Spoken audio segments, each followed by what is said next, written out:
Hey there, welcome back to today's episode of Pause 23. My name is Jen, I'm your host, and this is your space for real talk, gentle healing, and remembering who you really are. In today's episode, we are talking about something very tender, and that is why letting go of painful memories is so hard, and how maybe it's not just about letting go, but it's also about letting in newness, letting in light, letting in love, letting in joy. So by the end of this episode, we will have explored why we hold on to pain, a spiritual but non-religious perspective on trauma, how to let go in gentle ways, and what I feel is the most important part of all of this healing journey is how to let in what we've been longing for, how to let in little bits of joy, even when letting go seems so hard. So let's breathe into this together, settle in, and let some joy in right now.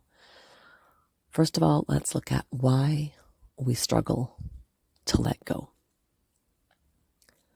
Letting go really does sound so simple, but in reality, I feel that many of you will agree this is one of the hardest things we do in life. So here's what holding on can look like, because maybe you're holding on and you don't even realize it, or maybe you don't realize that these things you do are actually you not letting go. So do you find yourself replaying old conversations? Do you feel like you're stuck in emotional loops? The same emotional cycles are coming and going.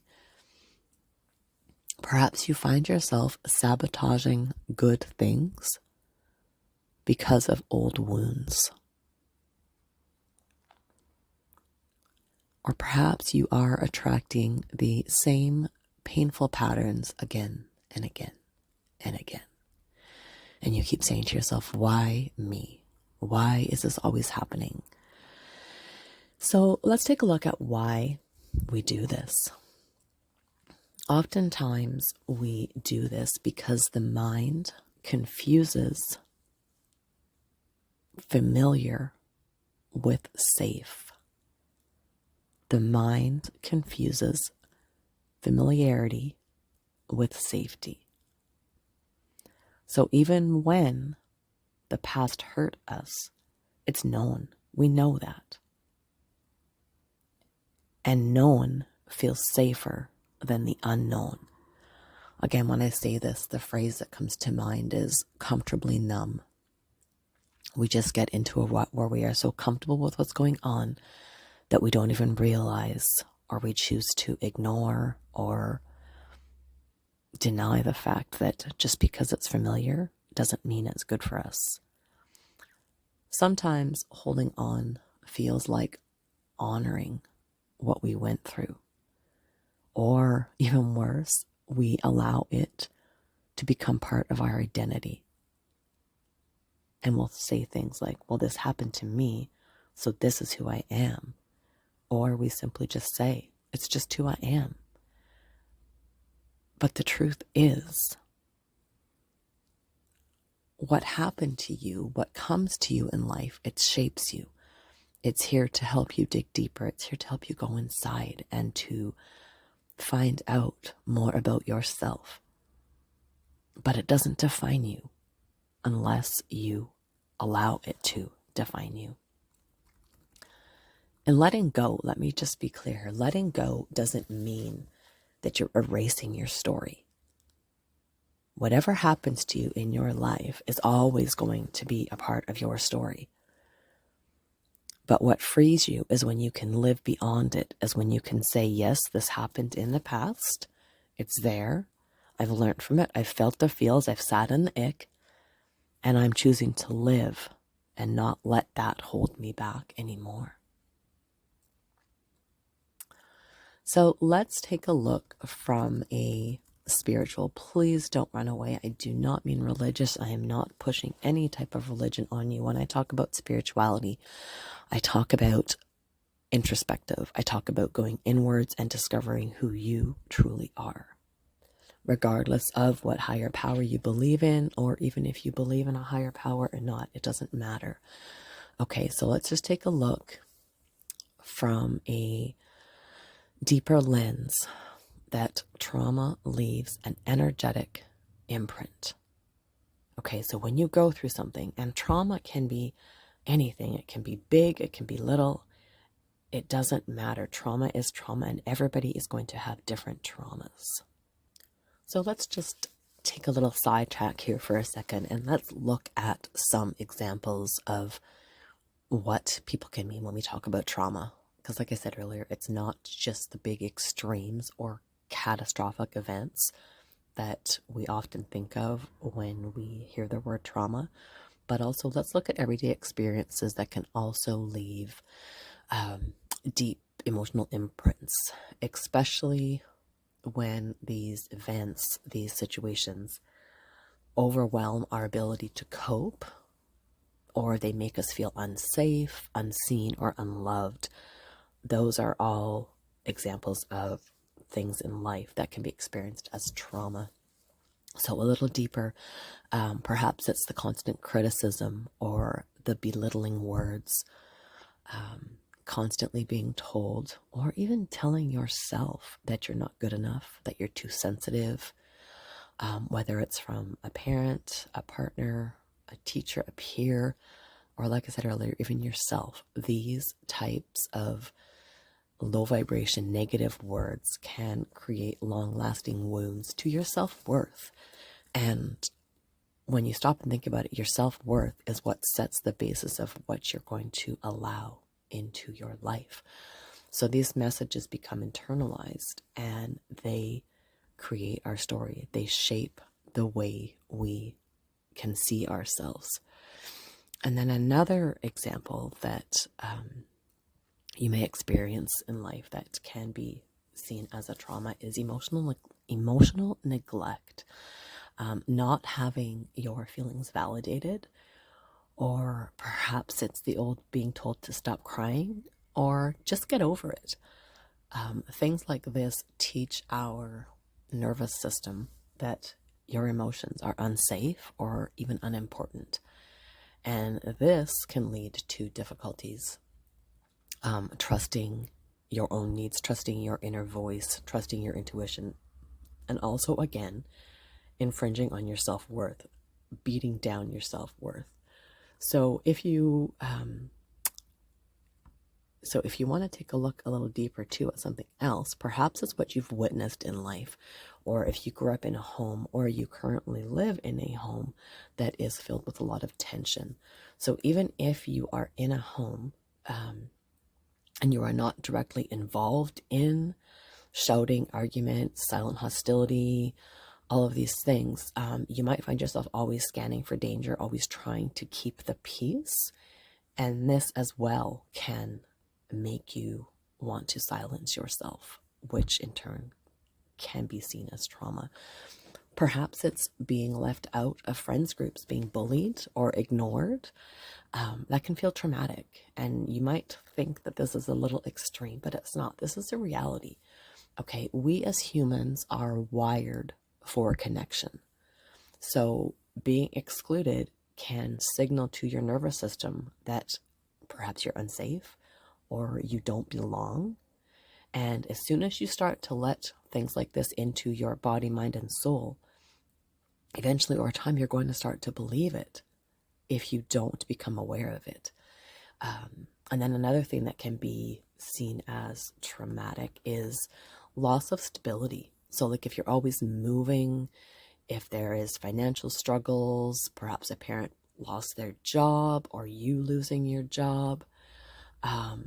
Again, these may not seem like the big traumas, but for many, all of these situations create insecurity and fear that can stick for many years and will cause you to live from a place of fear.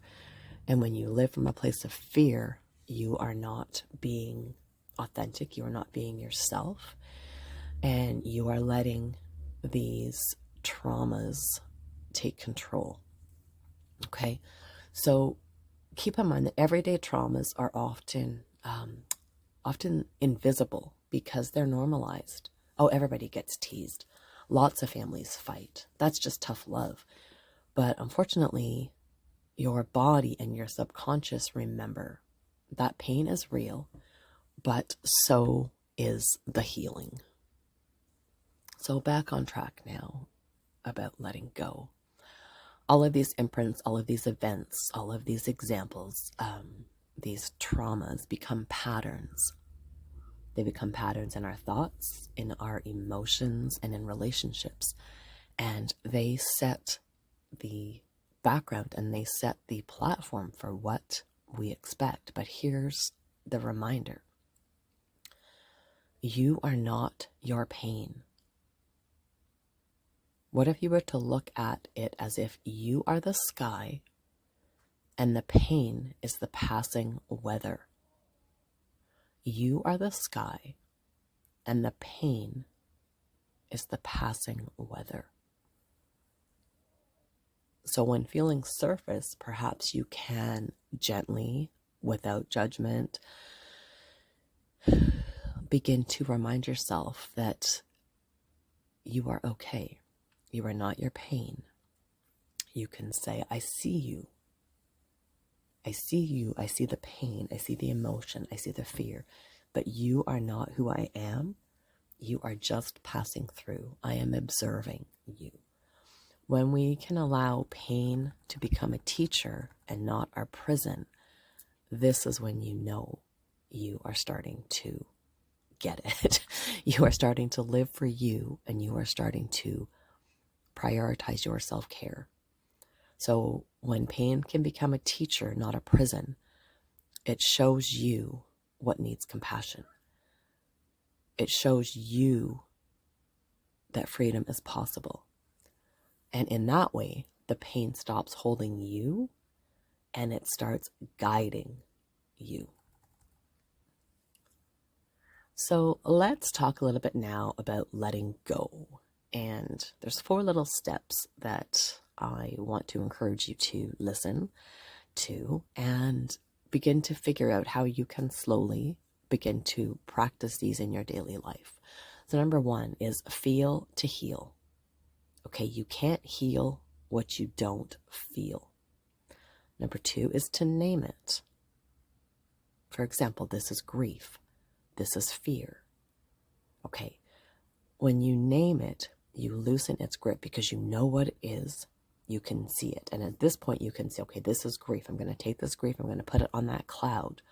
Because remember, you are the sky. These feelings are the weather passing by. So once you've named it, after you've felt it, then you're going to witness it. You're just going to let it be there. You're not going to judge yourself. You're not going to say, oh my gosh, why are you fearful of this? Why are you grieving? Just get over it. You're not going to do any of that. You're just going to witness it. You're not going to try to fix it. You're just going to let it be there. And then perhaps you want to look at, this is the last step here, is the release rituals.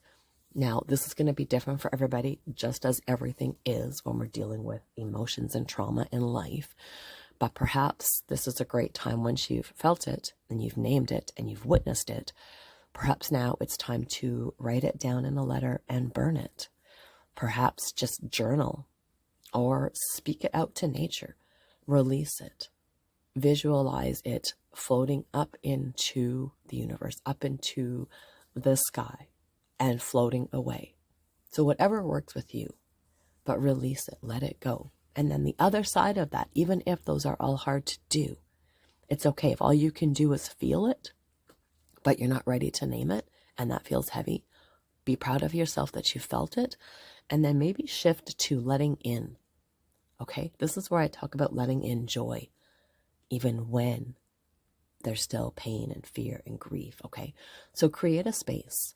When you visualize something leaving, like this grief leaving, this fear leaving, picture it as a little compartment inside your body, mind, and soul that you've made space now so that you can let some joy in.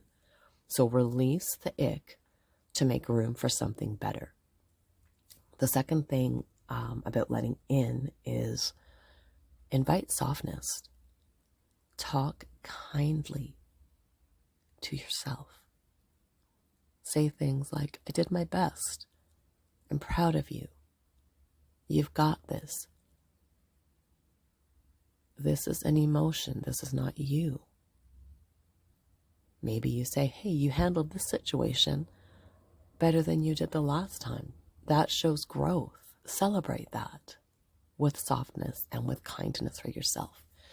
And then start with small joys. So what are the little things, the simple things that bring you joy? Perhaps it's music, laughter. Maybe it's having a little rest, a nap. Maybe it's going out to stare at the sky, look at the trees, listen to the birds. Whatever it is that is small and that you can do just like that, let in that joy. Okay, and then number 4 is to set daily intentions. So when you wake up, when you're feeling frustrated, whenever throughout the day, just stop and say, I am open to peace. I welcome in love. I am doing a good job. Okay, set your intentions. Allow yourself to be open. Allow yourself to welcome love. Allow yourself to feel worthy of the love you are and that you deserve. So letting in, as you can see, letting in shifts your focus. You're not just emptying out the pain and leaving an empty hollow in there. You are emptying out the pain and you are filling yourself with light. So often, I think we forget about that second part, to allow the light, the joy, the happiness in, because we're scared if we let go of something, then what? But don't forget about the other side. Letting go also allows you to let in. Okay, so letting go isn't just one big moment. You can't just click your heels and poof, it's done. But letting go is a series of small choices. Sometimes you'll feel triggered. Sometimes the pain will echo back. But each time you'll notice, it doesn't pull as hard as the last time. And this is because you've been choosing light. You've been letting in more love than fear.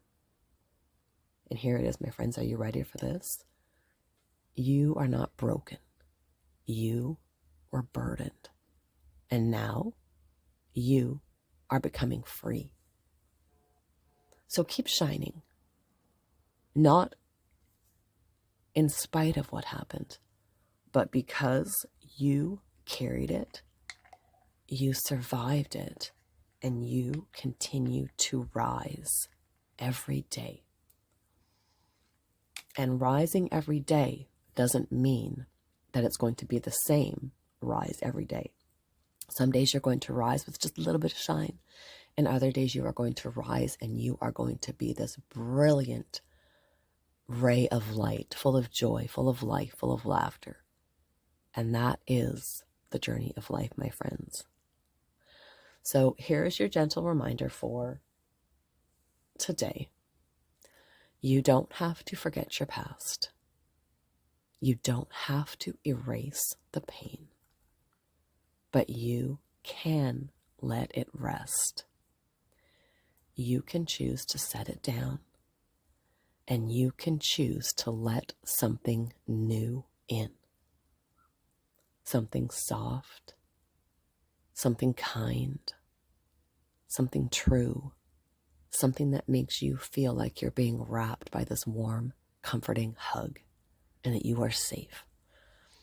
So before you move into the rest of your day, ask yourself, what am I ready to put down?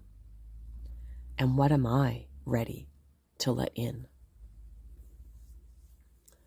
My friends, I thank you all for being here with me. And remember, you are worthy of peace, you are worthy of joy, and you are worthy of light.